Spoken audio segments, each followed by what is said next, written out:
Bisa dipanggil nggak? Kalau panggil gitu nggak bisa, kalau ngobatin. Kalau pas orang sakit memerlukan dia bisa. Itu yang baik, yang negatif. Baik. Kalau yang negatif itu sukanya Itu yang bikin ngamuk-ngamuk itu. ngamuk-ngamuk, suka kelahi, suka pukul orang. Tapi jarang sih pukul orang ya, cuman emosian. Emosian. Iya, emosian. Baiklah, saya akan mencoba menetralisir dan kemudian saya akan mencoba kembali. Apakah emang ini takdir kamu atau bukan? Jadi ketika saya bantuin bersihin, kalau kamu masih punya jalan kebal, berarti ini takdir kamu. Sampai akhir hayat kamu mungkin kamu akan punya ilmu ini. Tapi mungkin yang saya bisa kurangin, tolong jangan emosian. Iya. Kamu bisa nerjang orang secara random, secara brutal seperti itu. Oke, baiklah.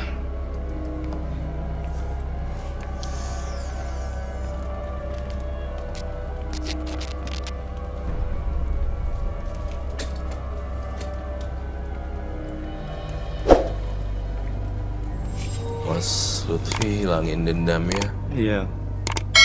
Sebenarnya dia orang baik loh. Iya, kelihatan dia niatnya besar banget kok datang ke sini ke Jakarta. Mau untuk kebaikan tujuannya. Kasihan loh nih sebenarnya. Saya merasakan energi sedih. Karena dihina, Lutfi nangis. Sedih. Iya, Golok. ada hukuman sosialnya ya. Saya nggak tahu ya, saya bisa melawan takdir apa enggak. Roy, Tapi apa jadinya kalau misalnya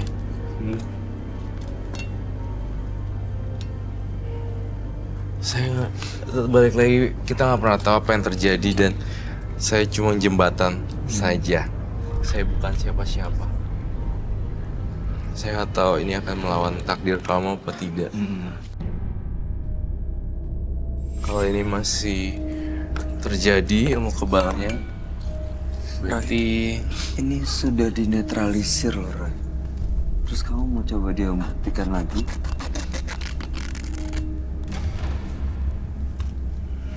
Hah?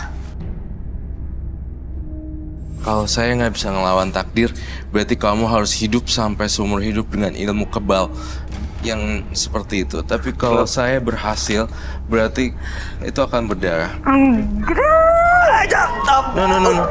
Udah. Berdarah. Berdarah. Oke. Jangan. Udah. Berdarah. Berdarah. Tisu. Ini kalau diterusin bisa berdarah beneran. Ini baru sedikit doang. Berarti udah dibuka. Terima kasih banyak kalau gitu. Saya tidak usah terima kasih sama saya. Terima kasih sama Tutupin. diri kamu sendiri karena kamu orang baik. Tutup pakai tangan aja. Di dep. Dep. Tempel gitu ditekan. Kesimpulan saya adalah Mas Lutfi Iya. itu punya jiwa baik. Dan ternyata ilmu kebalnya luntur. Ini perlahan akan hilang semuanya 100% ya, Roy. Hilang dong pasti. Apa yang harus dia lakuin supaya Ini sayang benar-benar saya mau bersih? buang nih. Hah? Ini yang buat saya sial dan ini.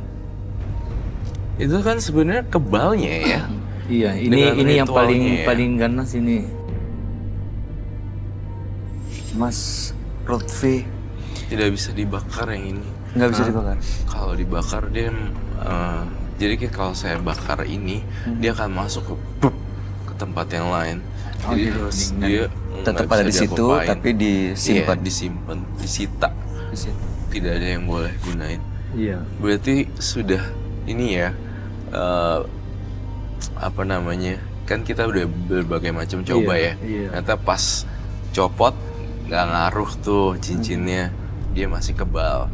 Setelah dicipratin ini, ternyata dia berdarah.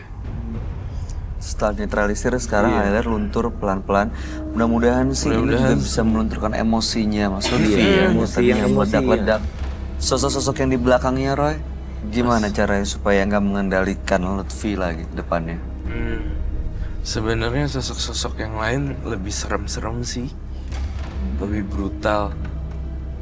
Nggak pengen ngajakin dia mati.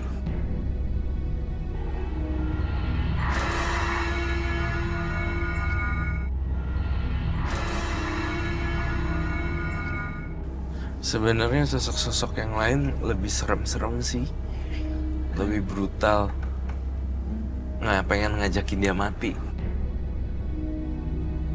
Please jangan lakuin ya Lutfi. Iya. Saya tidak berani menjamin apapun. Iya. Dengan Mas Lutfi datang jauh-jauh ke sini, kami yakin Mas Lutfi adalah orang yang baik. Dan setelah netralisir, mudah-mudahan kedepannya akan jauh lebih baik, mampu mengendalikan emosinya, dan justru menggunakan energinya untuk menyusun rencana ke depan bersama keluarganya. Ya, bukan malah menyimpan dendam atau sakit hati. Terima kasih Mas Lutfi. Ada lagi terakhir mau disampaikan Roy? Nggak ada sih. Farah ada yang mau disampaikan? Saya mendoakan aja semoga Mas Lutfi ke depannya bisa baik-baik aja setelah ini, semakin maju, semakin sukses, dan ngelupain kata-kata orang yang pernah jahat sama Mas Lutfi. Baik, terima kasih Mas Lutfi. Kami harap yang terbaik buat Anda. Selamat malam.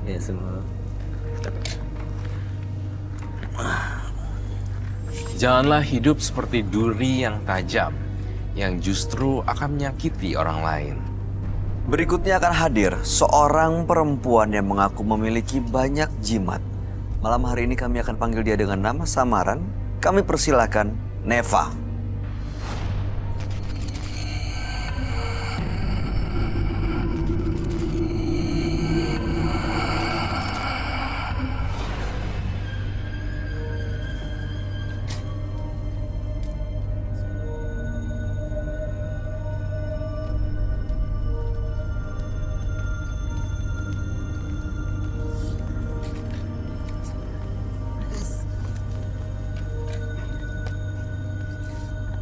Selamat malam Neva.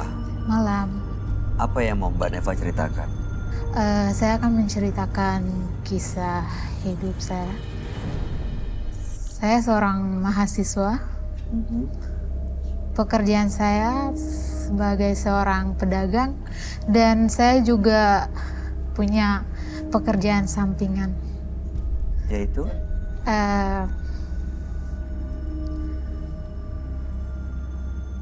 Anda keberatan mau cerita atau? Iya.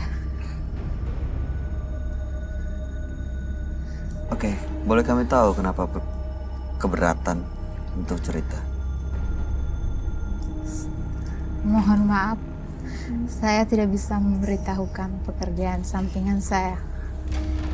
Oke, baik. Kami tidak akan mendesak Mbak Neva untuk cerita pekerjaan sampingannya. Tapi apa yang membuat Mbak Neva datang ke sini? Apa yang mau diceritakan sebenarnya? Mbak Nevanya kayak dengerin siapa yang ngomong dulu. Ngeliat kanan terus, lihat kirinya Mbak Neva terus. Ada yang bisik-bisik ke Anda? Atau Anda merasakan sesuatu atau gimana sebenarnya? Iya. Dia lihat ke kanan terus. Dari baru tadi dia- sini iya, terus ya, ini terus matanya? jawab. Mbak Neva, sebenarnya ada cerita apa ya yang mau disampaikan? Tentang apa? Apa yang membuat Anda datang ke sini malam ini?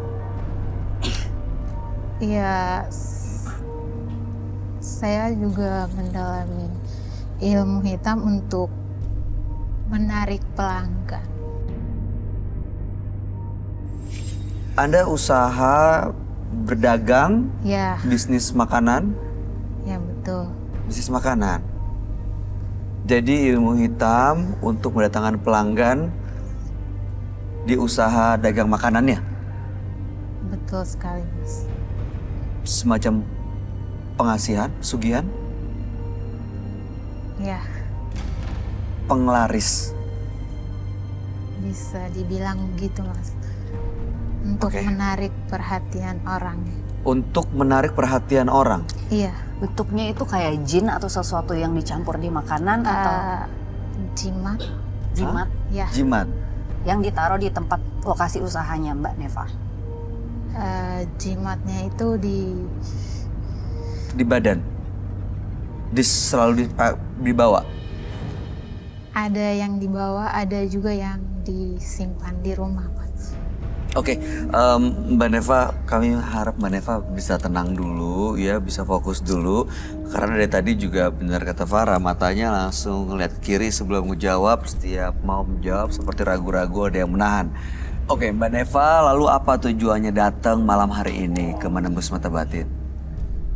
Saya ingin mengusir sosok yang selalu mengikuti saya, Mas. Dari tadi Anda merasakan ada yang mengikuti memang? Iya, betul. Saat ini juga ada? Iya. Bentuknya seperti apa? Sosoknya itu besar, tinggi, dan menyeramkan, Mas. Oke, baik. Mudah-mudahan sosok itu bisa hilang malam hari ini dan Mbak Neva juga baik-baik aja. Dan kami harap nanti Mbak Neva bisa menceritakan semuanya dengan gamblang ya, dengan jujur, terbuka semuanya. Sehingga nanti Roy Kiyoshi juga bisa membantu Mbak Neva ya. Kami akan langsung ajak Mbak Neva untuk bertemu dengan sahabat kami. Dia adalah seorang indigo. Kami persilakan Roy Kiyoshi. Sebelumnya, tim Mata Batin sudah memberikan tanggal lahir dan nomor rumah partisipan kepada Roy Kiyoshi. Dengan mata batinnya, Roy akan membaca berdasarkan angka yang kami berikan. Neva. Dengan tanggal lahir 6 Mei 1996. Saya melihat dari mata batin saya adanya sosok yang menyeramkan di tubuh Neva. Sosok ini menyukai dan sudah lama berada di tubuh Neva. Saya melihat adanya suatu ambisi yang ingin diraih oleh Neva. Saya merasakan karena kehidupan yang sulit, Neva rela melakukan apa saja untuk tujuannya. Akibat perbuatannya yang bekerja sama dengan makhluk gaib, kini ia mengalami ketakutan yang sangat parah dan teror makhluk halus. Saya melihat sosok tinggi, besar, dan menakutkan, bermata warna merah.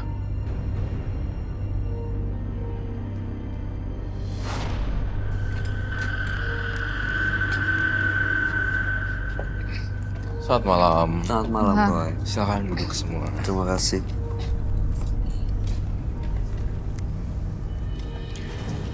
Neva, dengan tanggal lahir 6 bulan 5 1996. Neva merasa sering diganggu oleh sosok gaib. Saya juga terus terang ceritanya belum dapat utuh, Roy, karena dari tadi cerita yang disampaikan sepertinya terputus-putus.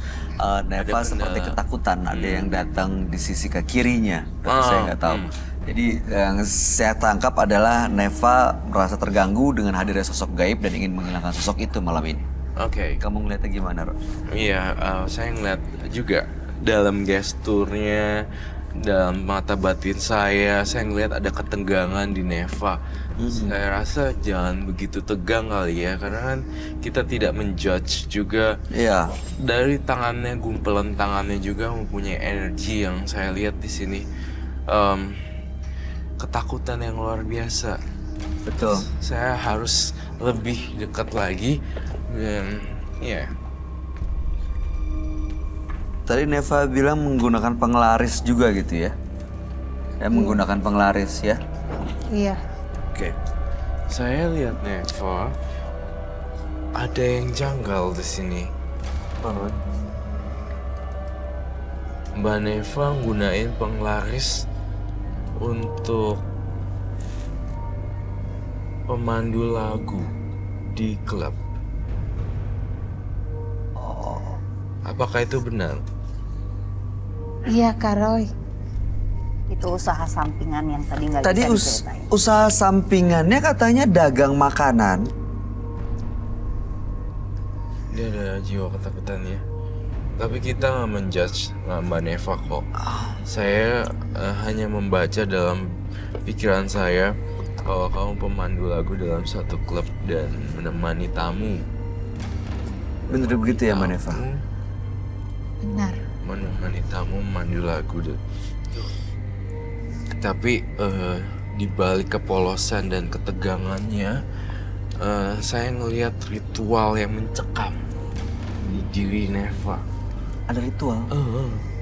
Di balik badannya ini tuh saya ngelihat ada, kalau lihat dari sini tuh kayak ada dua kepribadian, yang satu serem, yang satu lagi tuh ketakutan. Dan saya ngerasa ada makhluk halus yang hadir di sini yang menghantui Neva. Sosoknya tinggi dan besar. Iya persis seperti yang dia tadi sempat bilang. Kamu juga ngeliat itu ya Roy? Ngeliat